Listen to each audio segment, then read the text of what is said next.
नमस्कार दोस्तों, धार्मिक चमत्कार में आप सभी का स्वागत है। आज हम जानेंगे कि कावड़ यात्रा क्या है, कावड़ यात्रा के अलग अलग नाम क्या है, कावड़ यात्रा करने के नियम क्या है। श्रावण मास शुरू हो गया है और इस समय शिव भक्त कावड़ लेकर गंगा जल लेने जाते हैं और उसी जल को शिव भगवान पर चढ़ाकर उनका जल अभिषेक करते हैं।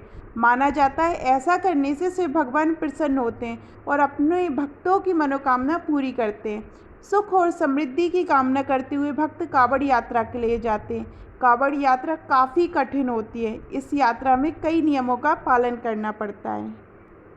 इस यात्रा को कावड़ यात्रा क्यों कहा जाता है? क्योंकि इसमें आने वाले श्रद्धालु चूँकि बांस की लकड़ी पर दोनों ओर टिकी हुई टोकरियों के साथ पहुंचते हैं और इन्हीं टोकरियों में गंगा जल लेकर लौटते हैं। इस कावड़ को लगातार यात्रा के दौरान अपने कंधे पर रखकर यात्रा करते हैं, इसलिए इस यात्रा कावड़ यात्रा और यात्रियों को कावड़िए कहा जाता है। पहले तो लोग नंगे पैर या पैदल ही कावड़ यात्रा कर लेते थे, लेकिन अब नए ज़माने के हिसाब से बाइक, ट्रक और दूसरे साधनों का भी इस्तेमाल करने लगे हैं। अब हम जानेंगे कि कावड़ के अलग अलग नाम क्या है। सामान्य कावड़, सामान्य कावड़िए कावड़ यात्रा के दौरान जहाँ चाहे रुककर आराम कर सकते हैं। आराम करने के लिए कई जगह पंडाल लगे होते हैं जहाँ वह विश्राम करके फिर से यात्रा को शुरू करते हैं। डाक कावड़, डाक कावड़िए कावड़ यात्रा की शुरुआत से शिव के जल अभिषेक तक बिना रुके लगातार चलते रहते हैं। उनके लिए मंदिरों में विशेष तरीके के इंतजाम भी किए गए हैं।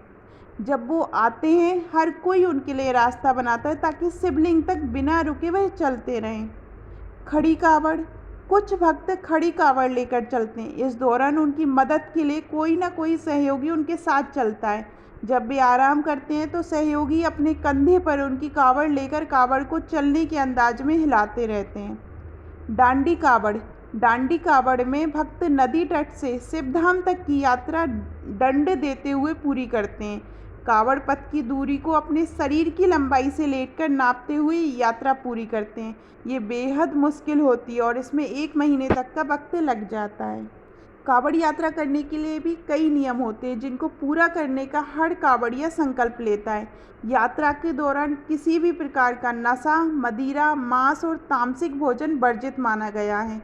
कावड़ को बिना स्नान किए हाथ नहीं लगा सकते, चमड़ा का स्पर्श नहीं करना, वाहन का प्रयोग नहीं करना, चारपाई का उपयोग नहीं करना, वृक्ष के नीचे भी कावड़ नहीं रखना, कावड़ को अपने सिर के ऊपर से लेकर जाना भी वर्जित माना गया है। कावड़ यात्रा करने से अश्वमेध बराबर फल मिलता है। शास्त्रों में बताया गया है कि सावन में शिव भक्त सच्ची श्रद्धा के साथ कंधे पर कावड़ रखकर बोल बम बम का नारा लगाते हुए पैदल यात्रा करता है, उसे हर कदम के साथ एक अश्वमेध यज्ञ करने जितना फल प्राप्त होता है। उसके सभी पापों का अंत हो जाता है, वह जन्म मरण के बंधन से मुक्त हो जाता है और मृत्यु के बाद उसे शिवलोक की प्राप्ति होती है। आपको ये वीडियो कैसी लगी कमेंट में ज़रूर बताइएगा और हर हर महादेव लिखना मत भूलिएगा। हर हर महादेव।